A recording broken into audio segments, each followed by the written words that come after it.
监察院公务车私用争议连环爆，在副院长李鸿钧下令要检讨使用规范之后，可以看到上班日的停车场公务车都是停满的，似乎没人敢使用，就怕踩到法律红线。监委们人人自危，监察院副院长李鸿钧更为此亲上火线道歉，代表监察院，那跟社会大众，说声深深的抱歉。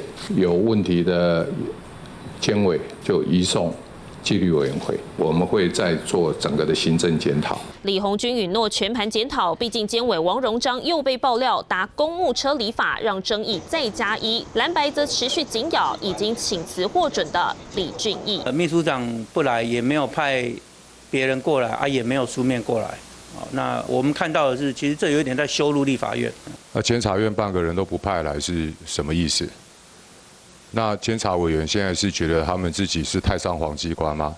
你是临时改的啦，你可能是你们国民党这看到我跟你讲我跟民进党的逻辑不一样我这个人说话就是这样，然后就私设行堂啊，这个我就不是很清楚。我刚有讲你听不懂。北检也证实，已经将李俊毅列为他自案被告进行侦办。不止公务车风暴未完待续，连监院例行会议时间也被媒体踢爆，每次都不超过10分钟。4月8号的会议更只开了4分钟就散会，但这指控让李鸿钧很不满。张飞打岳飞每个调查报告都在委员会，所以院会呢，他只是在做一个行政上的一个报告而已。现在监察院争议连环爆，也被蓝白当箭靶群起围攻，短时间内恐怕很难让风波止泻。三立新闻黄兴成、黄晨博、徐子轩、赖姆君特报道。